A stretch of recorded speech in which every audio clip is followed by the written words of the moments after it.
Fala, meu futuro paciente, tudo jóia com você? Você que está pensando aí, considerando fazer a sua cirurgia plástica. Hoje eu separei aqui uma matéria sobre complicações, erros cirúrgicos, enfim, para a gente conversar um pouquinho mais, discorrer, vocês saberem um pouquinho mais sobre o ponto de vista de um cirurgião sobre situações que, óbvio, estão fora do que se espera dentro de um planejamento cirúrgico, de uma cirurgia plástica bem executada. Certo, meus queridinhos? Então fica aqui um vídeo, não só um vídeo de alerta, mas um vídeo de instrução e orientação para que a gente possa entender um pouquinho mais desse universo, entender onde podem existir problemas ou não em relação à cirurgia. Então você que está pensando, considerando fazer sua cirurgia plástica, curta, compartilha, clica no sininho, deixa aqui nos comentários se você já realizou ou gostaria de realizar a sua cirurgia e qual você está pensando em realizar. Joia? Bora! Roda a vinheta!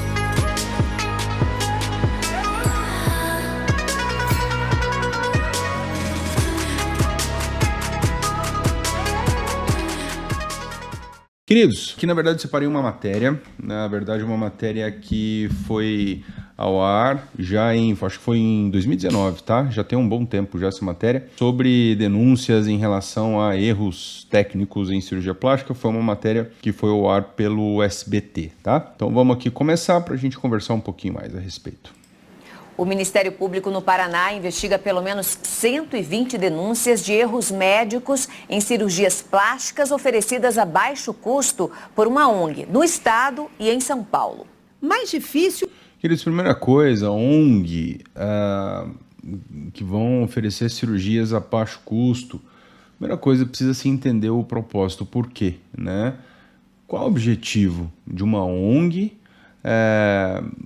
em relação a oferecer cirurgias de baixo custo? O que essa ONG ganha? Eu digo, meus queridinhos, porque esse universo ele é cheio de armadilhas, tá? Em todos os níveis.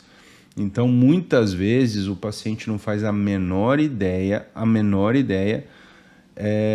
da onde ele está se metendo, né? Em que risco ele está se expondo, tá? Então vamos entender um pouquinho mais aqui das situações para a gente pelo menos entender um pouco onde só com assim, informações rápidas a gente consegue pegar situações de risco aqui, tá?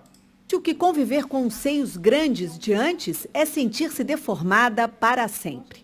É a dor da diarista de 44 anos. Ela e outras mulheres se submeteram a cirurgias plásticas oferecidas a baixo custo pela ONG Social Care.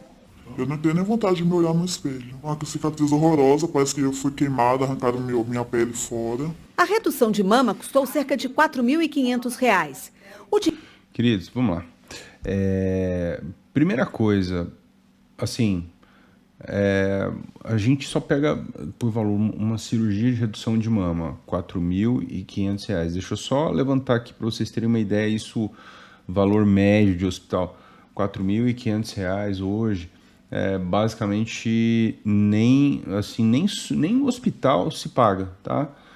Muito menos anestesista, muito menos equipe cirúrgica, muito menos instrumental cirúrgico. Então vamos pensar que tipo de situação essa pessoa está se expondo, porque provavelmente nem custos para anestésicos direito ou medicação de fato se teria numa situação como essa, certo? Então, assim, para vocês terem uma ideia, tá?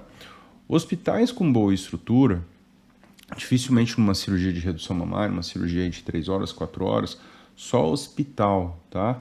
Dificilmente você vai encontrar por menos de, por exemplo, 8, 9, 10 mil reais, tá? Só hospital. Anestesista, muitas vezes, aí, uma boa equipe anestésica, 4, 5 mil reais, por exemplo, entendeu? Então, mais equipe cirúrgica, imagina só, dificilmente, a gente estaria se expondo a uma situação, pelo menos em que, do ponto de vista de segurança, a gente estaria bem atendido, com um baixíssimo investimento. E é que eu vou entrar num detalhe. Eu não quero nem entrar no ponto de falar assim, mas a ONG tem algumas mulheres que gostariam de fazer e não tem acesso, não tem... Gente, olha só, infelizmente, saúde tem um custo elevado por motivos óbvios. Por motivos óbvios. Porque a segurança precisa ser o carro-chefe sempre. E aí, se a gente começa a relativizar demais a segurança, relativizar demais questões relativas a investimento, custos, a gente começa a entrar numa situação extremamente complicada. E aí eu digo para vocês sempre assim, repensarem bem em relação, sobretudo, a investimento, sabe? Muitas vezes tem pacientes às vezes falam, o doutor fulano, ciclano cobrou baratinho e aí a cirurgia foi tudo bem. E aqui eu vou dizer uma outra coisa, um bom profissional ele não se mostra quando vai tudo bem. Um bom profissional ele se apresenta principalmente quando a gente tem algo que foge do habitual. Porque o bom profissional precisa ter repertório para conseguir resolver muitas dessas situações, que podem ser desde complicações até situações que fogem do esperado, né? Até desde situações mais simples durante a cirurgia até situações mais complexas. Então, é muito importante. O bom profissional não está simplesmente só quando está tudo bem. É principalmente quando as coisas fogem do esperado que o bom profissional precisa estar ali para poder resolver, certo? Então, é muito importante que vocês tenham um cuidado extremo e evitem, né, assim, de certa maneira, pensar na cirurgia plástica como algo que pode ou deve ser barganhado em relação a custos baixos sempre. Tá? Isso é importantíssimo, como eu disse, saúde tem um custo elevado por conta da segurança. Tá? Vamos seguir aqui com a matéria. Dinheiro é para os custos com anestesista e hospital. Os médicos trabalhariam de graça. Esta moça queria reduzir os seios, ficou sem um dos mamilos. A troco de quê, né? E foi desesperador pra mim. Só de saber que um dia eu não vou poder amamentar um filho meu, porque eu perdi tudo. Vamos lá, meus queridos. Aqui, aparentemente, uma situação em que teve necrose de areola, tá?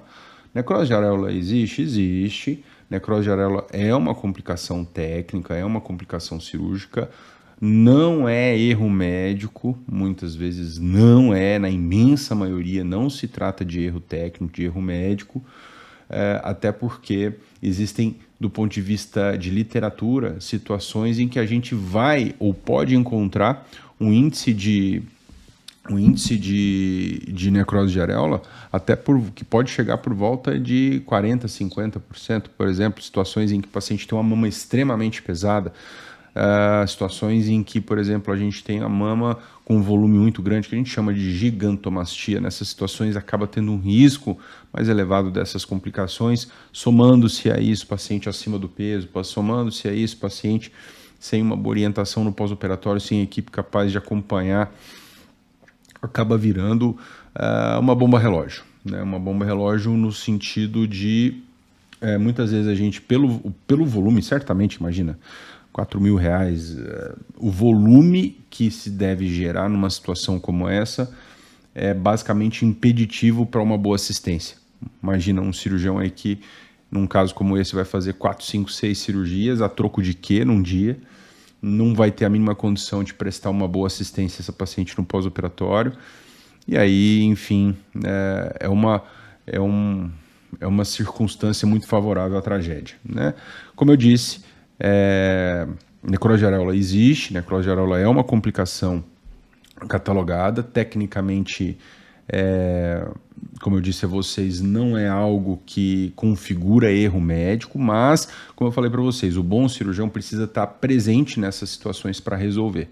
Existe solução, existe tratamento, existe acompanhamento, certo? Então é importantíssimo bom profissional numa situação como essa, tá? Então a gente faz a diferença do bom e do mau profissional, não é quando vai tudo bem, é quando realmente tem algo que foge do esperado e aí a gente precisa de uma intervenção, de uma solução adequada. É muito triste o que ele fez comigo. Esta vendedora pagou R$5.000 pela plástica na barriga. Veja a diferença entre cada lado, a cicatriz e o buraco no umbigo. Queridos, aqui várias coisas. De fato, aqui uma cirurgia Tecnicamente, enfim, não quero entrar em detalhes porque vocês vendo já conseguem ter opinião de vocês sobre tudo aqui que é visto. Mas outro detalhe, paciente operada certamente muito acima do peso. Não existe a menor possibilidade disso ficar com um bom resultado cirúrgico. Não só por uma questão, óbvio, da própria paciente, mas a questão técnica que também salta aos olhos. E aí, óbvio, cada um pode tirar a própria opinião, mas, como eu falei para vocês, é o tipo de situação que meio que foi feito para não dar certo. Entende? Então, esse é o tipo de situação que, principalmente pacientes, né? Pacientes com bom recurso financeiro dificilmente vão cair numa cilada como essa. Mas pacientes com ou sem recurso nenhum acabam ficando mais expostos porque acham que pode ser um caminho. Aí eu vou dizer de novo para vocês. Entre uma situação como essa e procurar um hospital-escola, procure um hospital-escola, procure uma universidade, né? Tem N universidades no Brasil, eventualmente tem um serviço de residência que vai conseguir lhe atender adequadamente. E se não for possível, relaxa, investe em você, perde peso, muda a tua condição, a tua circunstância, certo? Investe em carreira, investe em ser de fato mais produtivo no sentido de gerar uma situação em que você não precise se expor a esse tipo de risco, certo? Então, tem muitas coisas que eu sempre digo para os meus pacientes, para os meus futuros pacientes, como a gente gosta de falar, a sua cirurgia começa no dia em que você decidiu fazer essa cirurgia. Começa com dieta, atividade física, autocuidado e preparação emocional. Se planejando para a cirurgia. Você entende? Então, assim, tem coisas que só você pode fazer por você. Que é, primeiro, se amar, autocuidado, dieta, atividade física. Sem isso, esquece cirurgia, não faça cirurgia, não faça. Se você não está disposto ou disposta a fazer o mínimo por você, não é o cirurgião que vai resolver o seu problema. Você entendeu? Então isso é extremamente importante. Vamos aqui finalizar a matéria. No 7º dia, meu marido me levou para o hospital, já quase tendo uma parada respiratória, e chegou lá, foi constatado embolia pulmonar. A ONG Social Care atua em São Paulo há 2 anos, com sede neste prédio, num bairro nobre da capital. Há 5 anos está no Paraná, onde o Ministério Público investiga queixas como a dessa mulher, que pagou para colocar próteses nos seios. Ela relata o diálogo que manteve com o médico. Ele olhava e falava assim: nossa, tá lindo, parece um bife. Meu seio não é um pedaço de carne, um bife. Então a gente se sente assim, humilhada. Eu não sou palhaço, não é um bife. Nesta sexta-feira, encontramos Marluce chegando à ONG, cheia de esperança para fazer a plástica na barriga, por menos da metade do valor de mercado. A senhora não fica desconfiada de fazer muito mais barato assim? Desconfiada a gente fica, né? A gente vem para poder ver. O grande volume de denúncias de pacientes neste caso nos remete a uma grave estatística. Na Justiça brasileira, quase 70% dos processos por erro médico em cirurgias plásticas envolvem profissionais não especializados, ou seja, sem o título de cirurgião plástico. Segundo as pacientes, há procedimentos feitos por clínicos gerais e ginecologistas. Ter o espírito crítico e desconfiar. Bom, queridos, vamos resumir aqui, na verdade, e finalizar a discussão. Situações desastrosas, situações feitas para dar errado. Quero fazer um outro disclaimer aqui, tá? Muitas vezes se coloca como, o cirurgião plástico, é só procurar um cirurgião plástico que tudo estará resolvido. Queridos, infelizmente aqui eu vou dizer para vocês com muita dor no coração, sendo cirurgião plástico e percorrendo mais do que a própria formação me obrigaria a percorrer para estar atuando.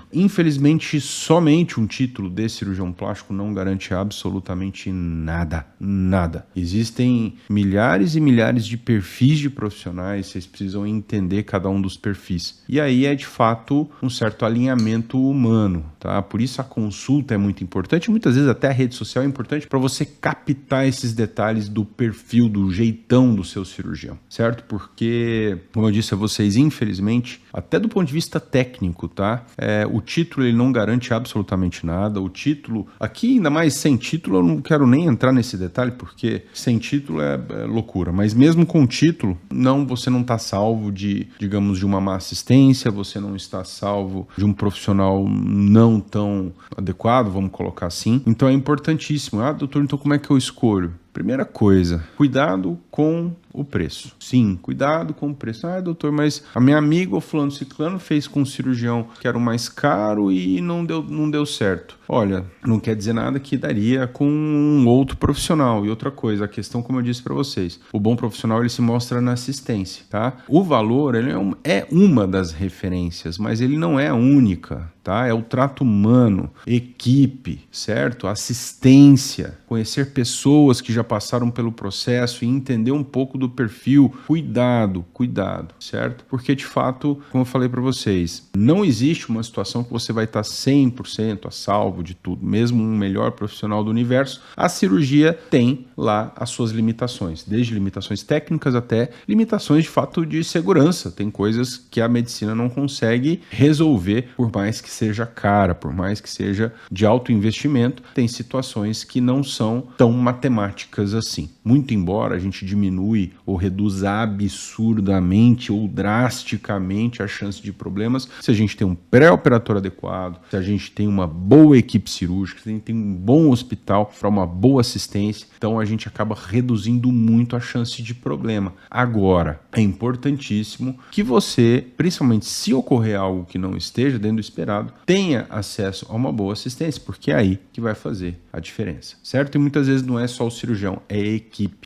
O profissional que não tem equipe, que não monta equipe, dificilmente vai ter condições de lhe atender em todas as suas necessidades, certo? Então, pensem nisso, considerem isso tudo. Escreva aqui nos detalhes, nos comentários, se tem algo a mais que você gostaria de deixar de dica, e você que já fez a sua cirurgia. Aguardo vocês nos próximos vídeos. Valeu!